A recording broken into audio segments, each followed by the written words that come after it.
শ্রীমদ ভক্তি সিদ্ধান্ত সরস্বতী গোস্বামী প্রভুপাদ তাঁর কৃপায় আজ জগতে কৃষ্ণ নামের ছড়াছড়ি, কৃষ্ণ ভজনের জোয়ার বা ঢেউ, কৃষ্ণ নাম সংকীর্তনের যে বিরাট এক যজ্ঞ তৈরি হয়েছে, সেই মহাজনের কৃপা।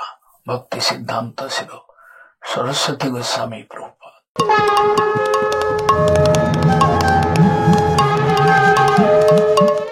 সরস্বতী গোস্বামী প্রভুপাদ গৌড়ীয় সম্প্রদায়ের মূল পুরুষ, কৃষ্ণপ্রেষ্ঠ মহাজন।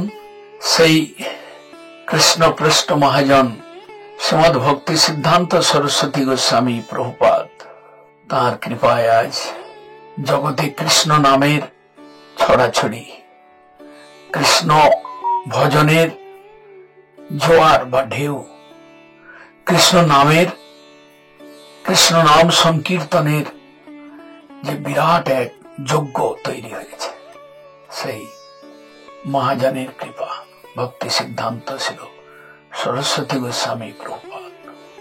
তার কৃপায় আজ বিশ্বের দ্বারে দ্বারে, বিশ্বের কোনায় কোনায় কৃষ্ণ নাম, কৃষ্ণ ভক্তি, কৃষ্ণ ভজন, কৃষ্ণ সেবার ছড়াছড়ি আমরা দেখতে পাচ্ছি।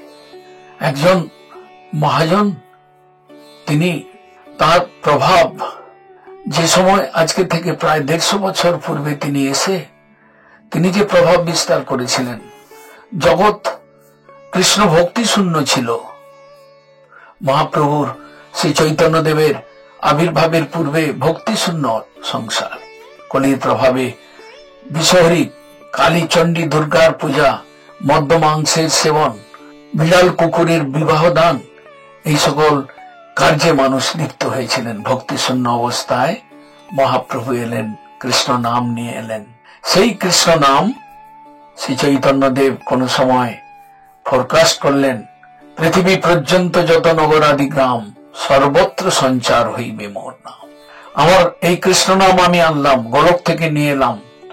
কৃষ্ণ নামই সহজ উপায়, কৃষ্ণ নামের জপ, কৃষ্ণ নাম কীর্তন, কৃষ্ণ ভজন, এর দ্বারাই কলিহত জীব মুক্ত হয়ে পরম গতি প্রাপ্ত হতে পারবে, গোলক গমন করতে পারবে, গোলকের নিত্য সেবা লাভ করতে পারবে। মহাপ্রভু এই যে পত্রা নিয়ে এসেছিলেন, এই যে ফোরকাস্ট করেছিলেন মহাপ্রভুর বাণী, পৃথিবী পর্যন্ত যত নগর আদি গ্রাম, সেইটাকে সত্য করবার জন্য মহাপ্রভুই গৌরবাণীর মূর্ত রূপে মহাপ্রভু কৃষ্ণের প্রিয় সেই মহাজন ভক্তি সিদ্ধান্ত সরস্বতী গোস্বামী প্রভুপাদ তিনি এসেছিলেন। অতি অল্পকালের মধ্যে, মাত্র 16-17 বছর, 18 বছরের মধ্যে তিনি জগৎকে কৃষ্ণ নামে, তিনি ভারতবর্ষকে শুধু নয়, ভারতবর্ষের বাইরেও সেই নামকে প্রথম প্রেরণ করলেন। ইউরোপিয়ান কান্ট্রিতে তার দূতেরা গেল যে কৃষ্ণ নাম এবার বিদেশে স্টার্ট করো। মহাপ্রভুর কৃপা, মহাপ্রভুর ইচ্ছা, মহাপ্রভুর আদেশ, সেই আদেশ নিয়ে তোমরা যাও। ভক্তি সিদ্ধান্ত সরস্বতী গোস্বামী প্রভুপাদ তিনি ভারতবর্ষের মধ্যে বিভিন্ন গৌড়ীয় মঠ, মিশন তৈরি করে, বহু সাধু তৈরি করে, সন্ন্যাসী তৈরি করে, ব্রহ্মচারী তৈরি করে তিনি কৃষ্ণের সেনা তৈরি করলেন, তাদেরকে প্রেরণ করতে শুরু করলেন ভারতবর্ষের গ্রামে গঞ্জে, শহরে, নগরে, তো ছড়াও, কোণে কোণে যাও। তারপরে তিনি 1933 খ্রিস্টাব্দে তিনি সেই নামকে নিয়ে বিদেশে পাঠালেন। 2 জন তার যোগ্য শিষ্যকে পাঠালেন, এক ভক্তি প্রদীপ তীর্থ গোস্বামী মহারাজ এবং ভক্তি হৃদয় বন মহারাজ। তাদের 2 জনকে পাঠালেন, যাও এবার বিদেশে তোমরা প্রচার শুরু করো। সেই 1933 সালের প্রচারের সূত্রপাত আজকে আমরা দেখতে পাই। ভারতবর্ষের শুধু ভেতরে নয়, পৃথিবীর পর্যন্ত যত দেশ, নগর, গ্রাম রয়েছে, আজকে কৃষ্ণ নামে তিনি, তার চেষ্টা এবং তার দূত এবং পরবর্তীকালে তার প্রেরিত মহাজনগণ কৃষ্ণ নামে ব্যপ্ত করলেন পৃথিবীকে। জগৎ ব্যপ্ত হলো। কেবল ভারতবর্ষ নয়, আজকে যে কৃষ্ণ নামের সাধন, আজকে যে কৃষ্ণ নামের ধ্বনি, কীর্তনের ধ্বনি শোনা যায়, আজকে যে পথে ঘাটে, অফিসে, আদালতে যে কৃষ্ণ ভক্তকে দেখা যায়, সে তার কীর্তি। প্রভুপাদ ভক্তি সিদ্ধান্ত সরস্বতী গোস্বামী তারই কীর্তি। যে আজকে আমরা কৃষ্ণ ভক্তির প্রচুর পরিমাণে দর্শন পাই। এইরকম যে প্রভুপাদ, তিনি প্রভুপাদ, তাকে তাকে সেই সময়ের তার গণেরা, সেই সময়ের জগতের যারা উচ্চ শ্রেণীতে ছিলেন, উচ্চ পর্যায়ে ছিলেন পণ্ডিতগণ, তাকে প্রভুপাদ বলে ডাকতেন। সেই প্রভুপাদ ভক্তি সিদ্ধান্ত সরস্বতী গোস্বামী প্রভুপাদ, যার এইরূপ অমোঘ কীর্তি আমরা আমাদের জীবনকে ধন্য করতে পেরেছি, তার সম্প্রদায় ভুক্ত হয়ে, তার পরিবার ভুক্ত হয়ে, তার পরম্পরায় আসতে পেরে নিজেদের জীবনটাকে ধন্য মনে করছি। কিন্তু একটা কলি তো তার প্রভাব বিস্তার করতে কোনোদিন ছাড়ে না। যিনি পরীক্ষিতের দ্বারায় শ্রমিক ঋষির গলায় মরা সর্প দান করতে বাধ্য করিয়েছিলেন, যিনি আজও যারা কৃষ্ণ ভজন করতে চান তাদের মধ্যে অনর্থ জাগিয়ে যিনি কৃষ্ণ ভজন থেকে সরিয়ে দেওয়ার চেষ্টা করেন, কত শত ব্যক্তি সেই কলির প্রভাবে তাদের কত রকম তারা বিভ্রান্ত হয়েছেন। আজকে সেই কলির প্রভাব প্রভুপাদের নামের উপরে দেখা যায়।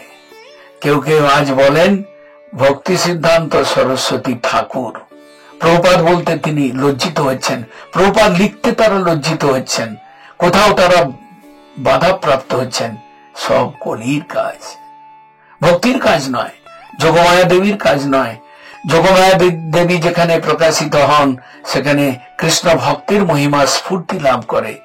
ভক্তি সিদ্ধান্ত সরস্বতী প্রভুপাদকে কেউ কেউ লিখছেন ভক্তি সিদ্ধান্ত সরস্বতী ঠাকুর। প্রভুপাদ বলতে কোনটা হচ্ছে? প্রভুপাদ বলতে স্বীকার করছেন না। প্রভুপাদ নাম উচ্চারণ করতে, প্রভুপাদ নামটা লিখতে ভক্তি সিদ্ধান্ত সরস্বতী প্রভুপাদ, এই নামটা লিখতে কোনটা হচ্ছে? হাতের অঙ্গুলি কাঁপছে। এটা কলির কাজ।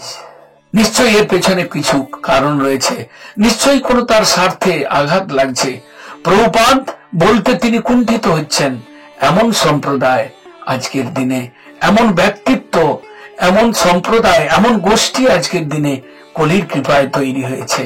কিন্তু যারা প্রকৃত প্রভুপাদের সেবক, যারা প্রভুপাদের চরণ লেহি, যারা প্রভুপাদগত প্রাণ, যারা প্রভুপাদের জন্য জীবন দিয়েছেন, তাদের কাছে প্রভুপাদ চিরদিনই প্রভুপাদ।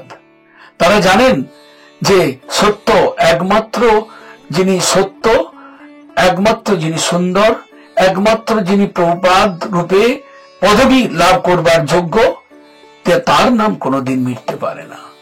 কলি যতই প্রচেষ্টা করুক না কেন, মায়া যতই প্রভাব বিস্তার করুক না কেন অনর্থগ্রস্ত সাধকের উপরে, কিন্তু প্রভুপাদ সত্য, তার নাম সত্য, তার যে সেবা জগজ্জীবের প্রতি সেটা সত্য। সেই সত্যকে কোনোদিনই মেটানো সম্ভব হবে না।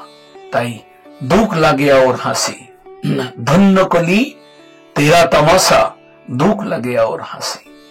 কলি অসত্যকে সত্য করে প্রকাশ করতে পারে, প্রচার করে দিতে পারে।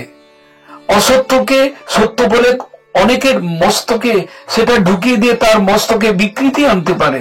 এটা কলির কোনো কাজে, কলির দ্বারা কাজে এর অসম্ভব কিছু নয়। কিন্তু বুঝতে হবে, যদি প্রকৃত ভক্তি সিদ্ধান্ত সরস্বতী প্রভুপাদকে আমি ঠাকুর বলি, প্রভুপাদ না বলি, প্রভুপাদ তাকে নামটাকে সরিয়ে দেই বা অন্যের গায়ে লাগিয়ে দেই, তাহলে তার মস্তক বিকৃত হয়েছে বুঝতে হবে, কলি তাকে চেপে ধরেছে বুঝতে হবে। আপনার গুরুদেব প্রভুপাদ হতেই পারেন, প্রভুপাদের শক্তি পেতে পারেন, কিন্তু আসল প্রভুপাদকে যদি বাদ দেওয়া হয়, আসল প্রভুপাদের নাম থেকে যদি প্রভুপাদ কথাটাকে সরিয়ে দেওয়া হয়, তাহলে বুঝতে হবে যে আপনি ভক্ত নন, আপনি কৃষ্ণ ভক্তির অহংকার করছেন, কৃষ্ণ ভক্তের ছলনা করছেন মাত্র। আপনাকে কলি আপনার বুদ্ধিকে গ্রাস করেছে, হৃদয়কে গ্রাস করেছে। আপনি নিশ্চয়ই বিপদগামী হয়েছেন, আপনি নিশ্চয়ই নরকগামী হবেন, আপনি নিশ্চয়ই কলির কণ্টকাবৃত্ত, কলির কলমস, তার মধ্যে আপনি ডুবে যাবেন, নিশ্চিহ্ন হয়ে যাবেন। এই রকম দুঃসাহস কোনোদিন করবেন না। হরে কৃষ্ণ।